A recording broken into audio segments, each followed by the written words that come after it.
સુરતથી મહુવા પહોંચ્યા આગેવાનો ઋષિ ભારતી બાપુએ કહ્યું, ન્યાય માટે લડત ચાલતી રહેશે. ભાવનગર જિલ્લાના મહુવા ખાતે બગદાણા ધામના સેવક નવનીત બાલધિયા પર થયેલા હુમલાના વિરોધમાં કોળી સમાજ મેદાને આવ્યો છે. આ ઘટનાના વિરોધમાં સુરતથી મોટી સંખ્યામાં કોળી સમાજના આગેવાનો અને સભ્યો મહુવા પહોંચ્યા હતા.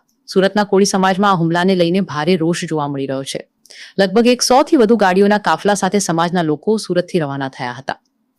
ભાવનગરની નારી ચોકડી ખાતે કોળી સમાજના આગેવાનો ચિરાગભાઈ ઝાલા, પિન્ટુભાઈ કોળી, શૈલેષભાઈ મેર તેમજ ઋષિ ભારતી બાપુ સહિત મોટી સંખ્યામાં સમાજના લોકો એકત્રિત થયા હતા. નારી ચોકડીથી આ કાફલો મહુવા હોસ્પિટલ પહોંચ્યો હતો. ત્યાં તેમણે પીડિત નવનીતભાઈ બાલધિયાની મુલાકાત લીધી હતી અને તેમની તબિયત અંગે વિગતવાર માહિતી મેળવી હતી. આ હુમલાના કેસમાં પોલીસે સ્પેશિયલ ઇન્વેસ્ટિગેશન ટીમ એસઆઈટીની રચના કરી છે. પોલીસના જણાવ્યા અનુસાર એસઆઈટી દ્વારા તમામ દિશાઓમાં તપાસ શરૂ કરવામાં આવી છે. જો કે કોળી સમાજની મુખ્ય માંગ છે કે આ કેસમાં મુખ્ય આરોપીનું નામ પ્રાથમિક માહિતી રિપોર્ટ એફઆઈઆરમાં ઉમેરવામાં આવે. સમાજના લોકો આ માંગ પર અડગ છે. આ પ્રસંગે ઋષિ ભારતી બાપુએ સરકાર અને તંત્ર પર પ્રહાર કરતા જણાવ્યું હતું કે જ્યાં સુધી સમાજને સંપૂર્ણ ન્યાય નહીં મળે ત્યાં સુધી આ લડત ચાલુ રહેશે. સમગ્ર ઘટનાને લઈને ભાવનગર જિલ્લામાં તણાવપૂર્ણ છતાં શાંતિપૂર્ણ માહોલ જોવા મળ્યો હતો. અહેવાલ જય બગિયા મહુવા.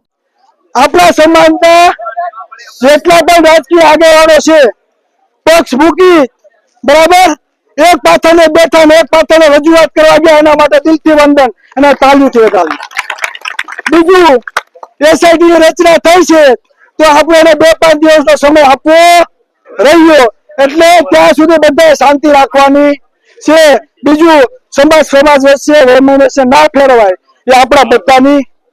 બીજા લોકો ભલે આપણે ફોન કરી જાય, આપણે કોઈ કરવાના નથી.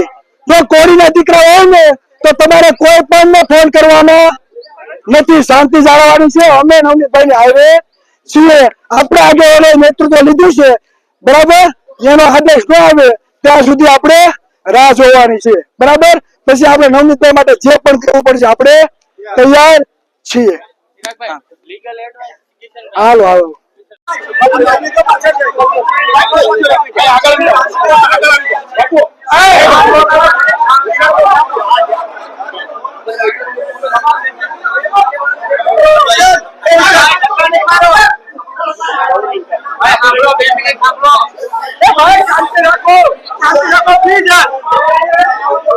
તમારો પ્રત્યેનો પ્રેમ છે. આપણે ન્યાયિક સંવિધાનિક રીતે આપણે ન્યાય જોઈએ છીએ બરાબર. એસઆઈટી ની રચના થઈ છે. એસઆઈટી ન્યાય ન આપે તો આપણે હાઈકોર્ટ, સુપ્રીમ કોર્ટ, આપણા લીગલ ટીમ છે બરાબર. ટોટલી આપણી પાસે છે એટલે આપણે કોઈ પણ જાતની ચિંતા કરવાની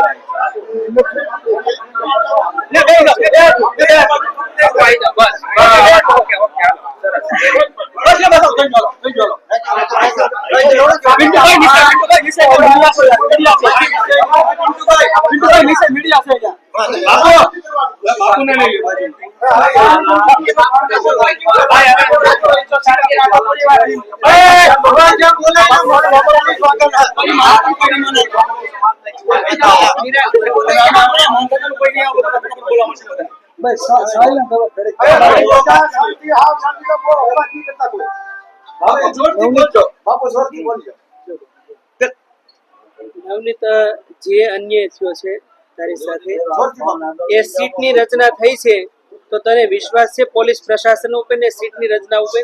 પોલીસ ઉપર તો નથી. હવે સીટની જે રચના થઈ છે એમાં જે આજ 6થો દિવસ છે હજુ કોઈ મને પૂછવા આવ્યું નથી. તો આગળ શું તારી અપેક્ષા શું રહેશે? આગળ આપણે તો ન્યાય ગમે એ રીતે લેવાનો જ છે. સમાજ સાથે છે. હવે તો સાધુ સંતો મારી સાથે છે. આજે ગુજરાત તમારી નોંધ લે છે. તમે સમાજ માટે નિમિત્ત છો. આજે સમાજમાં જે એકતા છે ને ભાઈ, અમે જોઈ રહ્યા છે.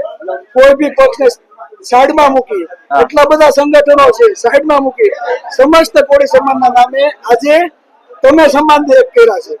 આપણે હિંમત હારવાની નથી. એસઆઈટી ની રચના થઈ આજે ન્યાય ન આપે. આજે સવારે લીગલ ટીમ સાથે આપણે મુલાકાત થઈ બરાબર. ટોટલી પુરાવા આપણી પાસે છે. હાઈકોર્ટ, સુપ્રીમ કોર્ટ આ દેશ માટે બંધારણ સર્વોપરી છે. કાયદો બધા માટે સમાન છે. પછી કલાકાર હોય, રાજકીય નેતા હોય કે સામાન્ય વ્યક્તિ હોય બરાબર. એસઆઈટી નિમણૂક કરી, એસઆઈટી નિમણૂક થઈ છે. આપણે વિશ્વાસ રાખીએ. આપણા આગેવાનો જે નેતૃત્વ લીધું છે તેના ઉપર વિશ્વાસ રાખીએ. આપણે પોલીસ પ્રશાસન અને ગૌતમભાઈ પરમાર જે ડીઆઈજી છે બરાબર, તેને આપણે રિક્વેસ્ટ કરીએ છીએ હા. કે તમે દિવસો ને દિવસો વધારે ના જાઓ. આ કઈ મકાનનો કોન્ટ્રાક્ટ નથી. તમારી પાસે વિડીયો ફૂટેજ છે, ઓડિયો ફૂટેજ છે, જેના ઉપર શંકા છે જયરાજ આહિર એનું પણ નામ છે. તો આજે કહેવાનો મતલબ એ છે તો તમે તાત્કાલિક આના ઉપર ચોક્કસ નિર્ણય આવે, રિપોર્ટ આવે બરાબર, તો સમાજમાં જે અસમાનતા જે ફેલાણી છે હા. બરાબર, તેનું સુખદ સમાધાન થાય. આવી આપણી નૈતિક માંગણી છે. તમને ન્યાય નહીં મળે તો આપણી લીગલ ટીમ તૈયાર છે. આપણે કોર્ટના દરવાજા ખખડાવશું અને કોર્ટ ઉપર આપણે વિશ્વાસ છે કે આપણે ન્યાય મળશે મળશે અને મળશે.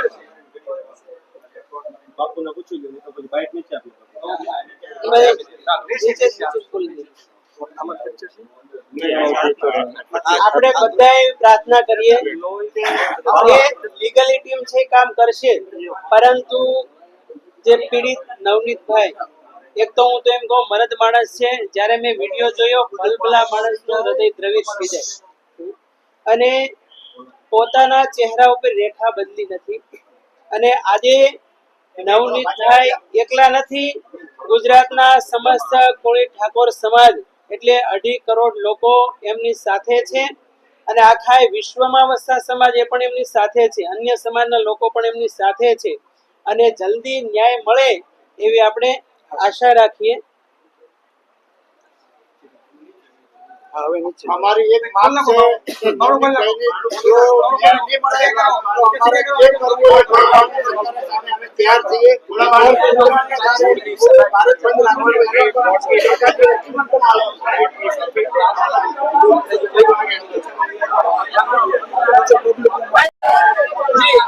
આજે શું રજૂઆત હતી ને કેવા પ્રકારનો આજે કાર્યક્રમ હતો? બાપુ આપણે જો કેમેરા બાજુ જો પીડિત નવનીતભાઈનો વિડીયો મેં જ્યારથી જોયો છે, એ દ્રશ્યો ગમે એવો વ્યક્તિ હોય એને દ્રવીભૂત કરે એવો વિડીયો છે.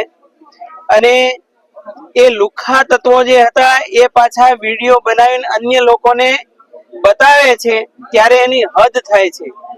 આ દેશમાં 2 પ્રકારના ગુંડાઓ છે. એક ગુંડા કે જે જનતાના હિતમાં, દેશના હિતમાં, સનાતનના હિતમાં કામ કરતા હોય છે, એ ગુંડાઓ તો વંદનીય છે. પરંતુ જે ખોટી રીતે લુખ્ખાગીરી, દાદાગીરી કરે, નાના માણસોને દબાવવાના પ્રયાસ કરે, એવા લુખ્ખાઓને ગુજરાતમાંથી ને ભારત દેશમાંથી હંમેશા નિકંદલ કાઢી નાખવું જોઈએ. અને એના માટે આ દેશમાં પોલીસ પ્રશાસન છે. આજે પોલીસ પ્રશાસન પણ 2 પ્રકારની છે. એક રાષ્ટ્રને વફાદાર અને અમુક નિશ્ચિત પાર્ટીઓને વફાદાર. એટલા માટે ગુજરાતમાં જે પેરાડોક્સિકલ સ્થિતિ પોલીસ તંત્રની થઈ છે, એટલા માટે એ સિસ્ટમને હું તો કહું, જનતા આજે જાગી ગઈ છે ત્યારે એ સિસ્ટમને ઉખાડવાની મારી તમારી બધાની ફરજ છે. એક તો લાગવકશાહી, એનાથી પીડિતને ક્યારે ન્યાય નથી મળતો. બીજું કે જે મુખ્ય મુદ્દો હોય એને ટ્રેક કરી અને અન્ય મુદ્દાઓ પર ડાયવર્ઝન કરવામાં આવે છે. અને ત્રીજું કે પોલીસને પૈસા આપીને મોટા જે લાગવક ધરાવતા હોય એ લોકો ખરીદી લે છે. આવું કરપ્શન પોલીસ તંત્રમાં પણ ચાલે છે. અને ચોથું કારણ કે જે પીડિત વ્યક્તિને કલમ લગાડવી જોઈએ કાયદા કાનૂન પ્રમાણે, એ કલમ ન લગાડે અને હળવી કલમો લગાડી અને હંમેશા એમાંથી છટકબારી પકડી લે છે. એટલે મારી કરબદ્ધ વિનંતી છે પોલીસ તંત્રને કે જે પીડિત વ્યક્તિ છે એને હંમેશા ન્યાય મળવો જોઈએ. અને 2-3 દિવસ પહેલા ગુજરાતની તમામ પાર્ટીઓના કોળી સમાજના લગભગ 15 MLA, 3 MP, 2 મિનિસ્ટરો ને કેન્દ્રીય મિનિસ્ટર, આ બધાએ મળી અને સરકારશ્રીને રજૂઆત કરી અને સીટની રચના થઈ. તો આટલા દિવસો થયા છે છતાં પણ હજી પીડિત નવનીતભાઈને કોઈ ન્યાયની ઉમ્મીદ નથી. હમણાં રૂબરૂ અમે ખબર અંતર જઈને પૂછ્યા નવનીતભાઈને, તો એને એમ કહ્યું કે હજુ અમને કોઈ પૂછવા આવ્યું નથી.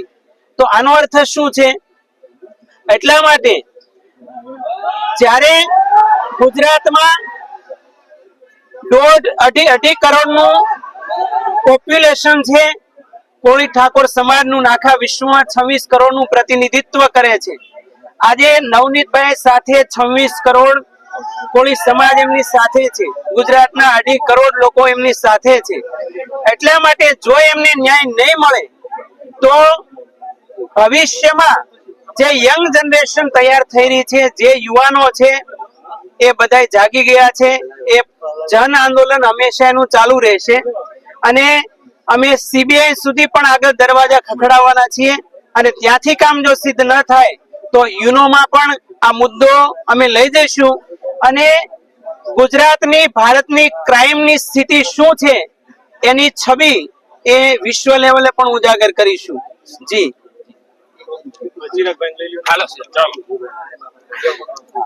બસો નહીં ભાઈ, 250 થી 300 ગાડી છે.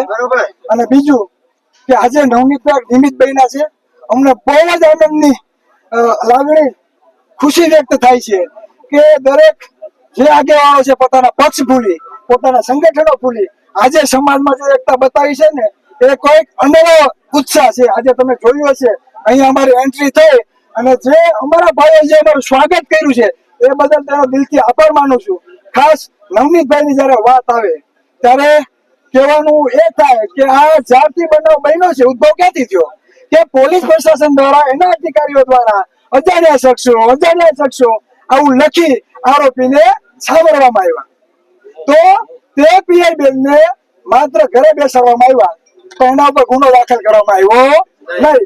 એક અધિકારી પછી બીજા અધિકારીની તપાસ આવી, પછી ત્રીજા અધિકારીની તપાસ આવી, પછી એસઆઈટી ની રચના કરવામાં આવી. મને એનો મતલબ એ કે પોલીસ પ્રશાસનના અધિકારીઓએ તપાસમાં ક્યાંક ને ક્યાંક ફરજ બેદરકારી દાખવી છે.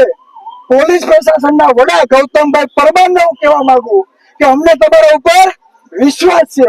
અમારા જે પણ આદરણીય આગેવાનો સરકારને નમ્રતાથી રજૂઆત કરવા ગયા અને જે સીટની તૈયાર એસઆઈટી ની રચના કરવામાં આવી તો અમને વિશ્વાસ છે કે વહેલામાં વહેલી તકે તેનું યોગ્ય નિરાકરણ આવે, જે શંકા કુશંકા છે તેનું યોગ્ય સમાધાન થાય. જો એસઆઈટી દ્વારા યોગ્ય ન્યાય નહીં મળે તો આ સમાજ હવે જાગૃત થઈ ગયો છે, સમજી જાજો. રાજકીય પક્ષો પાસે માત્ર ને માત્ર છે ને ટિકિટો છે. સૌથી વધારે મત આ કોળી સમાજના છે. એટલે 2047 ની સીટમાં આ ગુજરાતમાં 25 સીટો એવી છે જ્યાં કોળીની સૌથી વધારે વસ્તી હોવા છતાં કોઈ ટિકિટ આપવામાં નથી આવી. એટલે કદાચ અમે ખાલી 25 સીટ કવર કરશું ને તો અમારા ટેકા વગર તમારી સરકાર બનશે નહીં. એટલે આ કાન ખોલીને સાંભળી લ્યો, હવે આંદોલન કરવાની જરૂર નથી, પણ ગામે ગામ એવા યુવાનો તૈયાર કરશું કે પોતાના મતની કિંમત શું છે, ઓબીસી એસસી એસટી સમાજને સમાનતા કઈ રીતે મળે, આરક્ષણ કઈ રીતે મળે, બજેટ કઈ રીતે મળે, તે ઘર ઘર સુધી જાગૃતતા લઈ આવી અમે અમારી ખુદની સરકાર બનશું, તેવી વ્યવસ્થા સ્થાપિત કરશું. જય જય કોળી સમાજ.